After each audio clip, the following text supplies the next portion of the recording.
Bom dia! Vocês estão sentadinhos há muito tempo, então, como boa prof, por favor, fiquem em pé. A neurociência diz que a gente precisa oxigenar o nosso cérebro, movimentar o corpo, porque nós somos biopsicossociais e transcendentes, né? Espirituais. Então, agora eu vou convidá-las a fazer uma coisa altamente espiritual. Respire, por favor. E expire. Inspira novamente. Agora uma coisa também altamente espiritual. Tira sua mão do bolso. Libera. Porque senão a gente começa a ter sono, tá, gente? E não é porque a palestrante não é boa. Beleza? Levanta teu braço. Dá aquela espreguiçada gostosa. Ai, Deus é bom, não é bom? Olha para a pessoa que está ao seu lado e diz: Deus é bom, porque você está aqui. Deus é bom, porque você está aqui. Olha para quem está atrás também. Ela não foi a sua primeira escolha, mas também é filho de Jesus, né? Você ignorou a pessoa que estava atrás? Também é de Jesus? Muito obrigada, perdoe a brincadeira, mas a gente precisa descontrair e liberar um pouco e oxigenar. Preparados?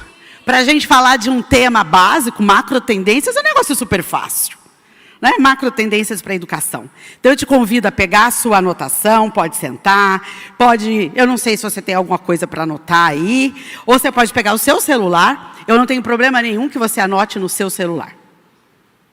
Nós vamos falar de um tema extremamente atual e desafiador, que é falar sobre macro tendências, sobre o que será que a gente consegue prever algo num cenário tão imprevisível, num cenário tão inóspito, diante de tudo o que tem acontecido. Eu tenho certeza que os desafios que você tem enfrentado são gigantes. Se a nossa vida e os nossos desafios antes da pandemia eram parecidos ao pico do Everest, hoje eles são quase que extraterrestres. Eles estão cada vez mais difíceis. E é sobre isso que nós vamos falar hoje. Sobre o que tem acontecido no Brasil e no mundo, na minha escola e na sua, e o que isso reverbera, até onde isso vai, e como vamos fazer com que as nossas instituições confessionais sejam perenes. Porque o que a gente tem visto, muita gente bem intencionada, abre escola hoje, daqui 5 anos fecha. Daqui 10 anos fecha. Porque, deixa eu te contar um segredo, olha para mim. Quem achou que ia ganhar muito dinheiro com escola, acho que sonhou errado, né? Ah, tá, desculpa se eu tirei seu sono. Né? Não estou dizendo que educação não tenha retorno financeiro, porque tem, os grandes grupos estão comprando escolas. Mas eu estou dizendo para você que esse não pode ser o nosso alvo. Né? O cenário hoje, vamos ver se eu consigo fazer esse trem funcionar. Para onde eu aponto, Renato? Já viu que a gente já fica íntima dos amiguinhos que operam. Primeira dica de gestão para você. Você não precisa saber tudo, mas tenha perto de você quem saiba. E eu tenho o Renato. Meu amigo de longa data, há 10 minutos. O cenário é esse. Nós estamos num mundo pós-pandêmico. Pós até nem vou falar muito dessa palavra, porque a gente ainda está na pandemia. Eu tive Covid, eu positivei para Covid dia 12/6. Durante 2 anos e pouco, guardada quase dentro de uma roupa de astronauta. E aí saí de Marília para comemorar, Marcos, o Dia dos Namorados com meu marido. Cheguei em São José dos Campos, meu marido estava com Covid. O que aconteceu com o meu Dia dos Namorados? Positivei no Dia dos Namorados. Aleluia! Significa que Marcão é bom. Marcão é bom, seu xará. Mas o cenário é esse. Nós passamos 2 anos e pouco, quase que paralisados, por causa de algo que a gente não enxerga, que é um vírus. Algo que a gente não sabe ao certo de onde veio, como veio, fez com que as escolas parassem de funcionar dentro dos padrões que a gente conhecia até então. E no retorno, nós vivemos outra quebra de paradigmas. Que quebra, Iô? Escola é lugar de relacionamento. E como fazer relacionamento meio que distante do outro, sem poder pôr a mão, né? Sem poder abraçar, sem poder chegar pertinho e falar: "Ô, meu amor, não é assim. Pega no lápis de outro jeito." Como aquela coisa totalmente relacional e próxima, nós tivemos que dar um... Isso tem afetado profundamente os nossos alunos, se você não parou para pensar sobre isso. E profundamente os nossos professores, e profundamente a nós. Faça uma análise, você não é o mesmo de março de 2020. Algumas coisas nós passamos a adotar, algumas medidas diferentes. Você fica mais ressabiado em algumas situações. Vou te contar uma coisa, eu fui bater perna, né, porque eu sou uma pessoa altamente conectada. Quando eu viajo, eu gosto de bater perna, conectada com o shopping. Quando eu viajo. E aí eu fui conectar no shopping com a minha amiga Beatriz. Estávamos eu e ela no shopping, como? De máscara. Porque a gente não se sentiu confortável em estar num ambiente diferente sem a máscara. Colocando, talvez, outras pessoas em exposição. Então, a gente usou a máscara. Isso faz com que... Isso tem feito com que alunos nas nossas escolas, ainda, apesar da liberação das máscaras, estejam com máscaras. Em alguns lugares, alunos voltaram a usar máscaras. Professores, quantos de vocês estão, como eu, administrando a ausência de professores e colaboradores por conta da volta, do retorno da Covid? Pertinho de entrar de férias, Estado de São Paulo, férias em mês de julho, na semana de entrar de férias, eu estava com 7 professores com Covid. Então, nós ainda estamos administrando esse cenário caótico. Estamos administrando um tempo que para nós é extremamente desafiador, que é a entrada nesse mundo metaverso. O que é isso? O que é isso? Eu sou cinquentona, gente. Eu sou da era do giz branco. E aí, dessa cinquentona, eu tenho que parir novas ideias. Ideias de um mundo conectado. De um mundo em rede. Temos alguém aqui... Acho que temos, fora a galera ali, né? Da Layers, da Zoom, que é tudo gente nova. Tem mais gente geração Z, Alfa, já na gestão aqui? Claudinei, eu falei... Claudinei, não sonha, Claudinei. Eu não falei por milagre, falei por nascimento. Essa geração Alfa, que é a que está nas nossas escolas, né? É uma geração que já nasceu conectada. Não é a geração da Iô. E eu, como escola, eu preciso fazer a gestão de tudo isso e entender essa geração para que eu... Presta atenção no que eu vou falar e anota aí. Para que eu marque relevância nessa geração. Porque se o meu discurso for da Iô de 1970, eu não atraio e eu não mostro relevância. Eu tenho que ser relevante para a geração na qual eu estou. E esses desafios que agora a gente enfrenta, vinculados à tecnologia, também vão nos impulsionar para a perenidade ou para a irrelevância. Isso também é uma tendência. Outra coisa que falaram para mim ontem à noite, você vai falar disso? Pós-Covid, inflação alta não é privilégio do Brasil. Estamos vivendo dias extremamente complexos no mundo, com uma inflação desenfreada. Os Estados Unidos estão de queixo caído, não conseguindo administrar essa inflação que para eles era de 1%, agora está em 8%, 9%. Para eles isso é... A gente já, né, meio que viveu isso faz pouco tempo, então a gente meio que sabe. Eles não. Eles não. Esse é o mundo pós-pandemia. Na medida em que você libera dinheiro, e eu estou fazendo uma análise aqui, não é uma crítica. Não vou entrar nesse meandro, tá? Mas na medida em que você libera dinheiro para a população, trancafia a população em casa, libera dinheiro, você inflaciona o mercado, porque você trancafia as pessoas. Você não tem produção econômica girando. As fábricas não produziram, porque as pessoas estavam em lockdown. E você libera dinheiro, poder de compra, você inflaciona o mercado. Isso é uma questão de economia. As pessoas querem comprar e não tem produto, então inflaciona o mercado. E a gente está sofrendo isso agora. Sofrendo. Né? Eu li uma reportagem essa semana do banco, semelhante ao Banco Central dos Estados Unidos, dizendo que talvez a estratégia tenha sido errada de liberar $1.000 para cada americano durante a pandemia. Porque agora, no retorno, muitos também não querem retornar.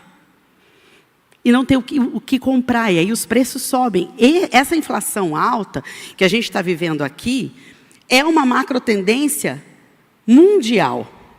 E por que você veio para um congresso e está ouvindo sobre isso? Porque você tem que entender esse cenário para administrar a sua escola. Você tem que entender tudo isso. Perdoem, com muito carinho. Tudo bem, a gente sabia de Piaget, de Vygotsky, de Vallon. Né, Bia? Mandei bem agora nos teóricos, né?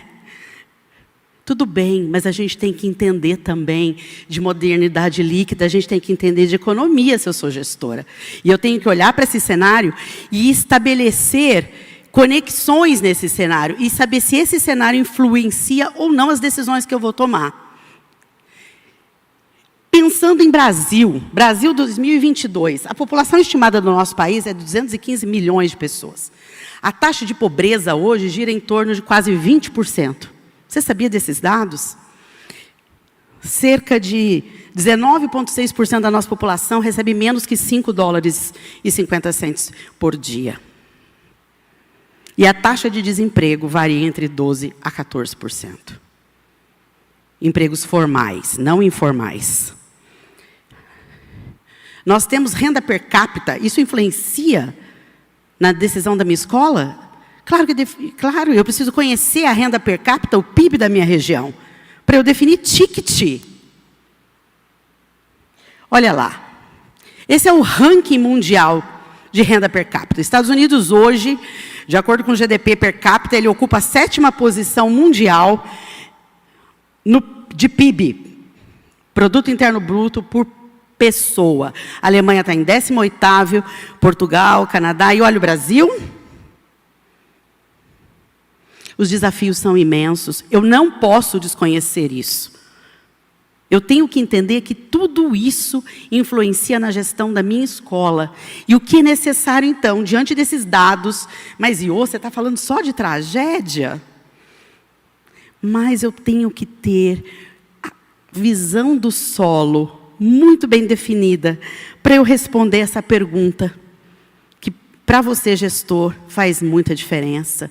E é, com certeza, um motivador para que você não saia da educação. Que você tenha o coração na educação, por isso você está aqui. O que é necessário, então, para melhorar o padrão de vida no Brasil? Gente, grandes países melhoraram o seu score. E a gente pode falar de Singapura, a gente pode falar de Coreia do Sul, a gente pode falar de outras realidades, por meio da transformação da educação. A Coreia do Sul é o que ela é hoje, porque ela investiu pesadamente em educação. E aqui a gente vai fazer um apontamento altamente disruptivo, professor Marcos. Eu não estou falando só de investimento financeiro. E eu vou mostrar para vocês aqui, tá? 2023, apesar de todo o nosso otimismo, porque quem me conhece sabe que não tem pessoa mais otimista em se tratando de educação do que a Iô, mas eu preciso entender o cenário. E a previsão para 2023 é de recessão global. Essa é uma matéria do dia 29 de junho, na BBC.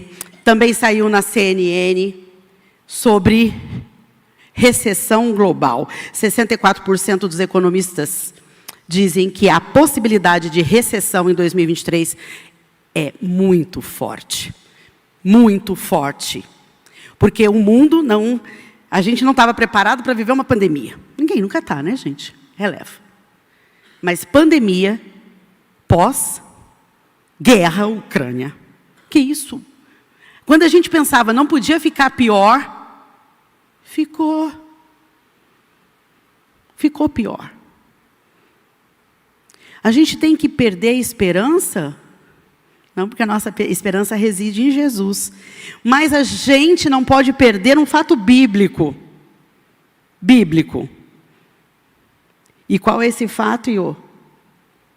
Quanto mais chegarmos perto do Maranata, vem Jesus, os dias serão piores. A gente não pode viver numa bolha. A gente tem que ter a certeza de que Jesus é a esperança, de que Deus é bom, mas Ele nos alertou que quanto mais próximos chegássemos, os dias seriam piores. Você tem que ter noção disso. Por que você tem que ter noção disso? Porque nós estamos às vésperas de preparar as nossas campanhas de rematrícula. E se você está às vésperas de um programa de captação e retenção de alunos, você precisa saber que o mundo está a um passinho aqui, ó, de uma recessão. Nós vivemos um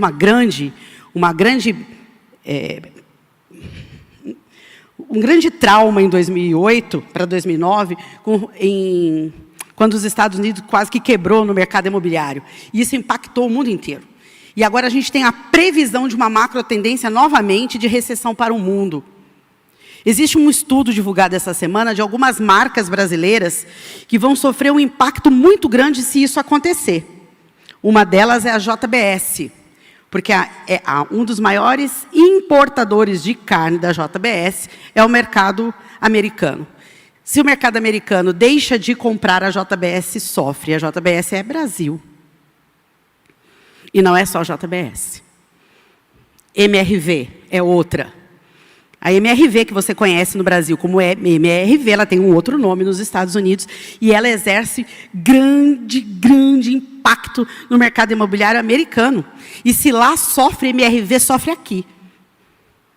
E eu preciso entender tudo isso. A gente vive num mundo conectado, um mundo em rede. Como eu disse, o que aconteceu lá na China fez com que você ficasse trancado na sua casa. Porque estamos em rede, e não é só em rede virtual. E isso tudo causa grande impacto na nossa vida e nas nossas escolas. E não só impacto financeiro. Olha aí, olha qual foi a capa dessa notícia do Valor Econômico. Venda de remédio genérico para depressão salta 56% na pandemia. O mal do século, que a gente estava ouvindo alguns anos atrás. Olha, século XXI será conhecido, né? O OMS falava isso. O grande problema do século XXI será a saúde mental das pessoas. E a pandemia veio e emplacou isso. Nós estamos com professores com depressão, alunos se cortando em escolas cristãs. Eu nem vou me remeter a outro tipo de educação. Alunos com fobia escolar. Eu vivi isso, eu estou vivendo, aliás. Duas alunas de anos finais com fobia escolar. Não conseguem voltar para dentro da escola. Efeito pós-pandemia. Tudo isso afeta dentro desse universo de macro tendências, obviamente que afeta, né? E a educação, gente, nisso tudo. Educação de fato, guarda. Olha para mim. Deixa eu contar uma coisa para você, se ninguém nunca te contou. Educação, Marta, gatíssima. Colega vizinha de Bauru. Educação é discipulado. Educação é vida na vida. A gente, como escola confessional, não pode acreditar em educação. Pode falar, pastor André, dentro da igreja? Educação de boiada. Porque o que a gente faz, numa outra esfera que não é a privada, não vou falar o nome, é educação de boiada, de massa. Só que educação é vida na vida, é olho no olho. Jesus nos ensinou isso.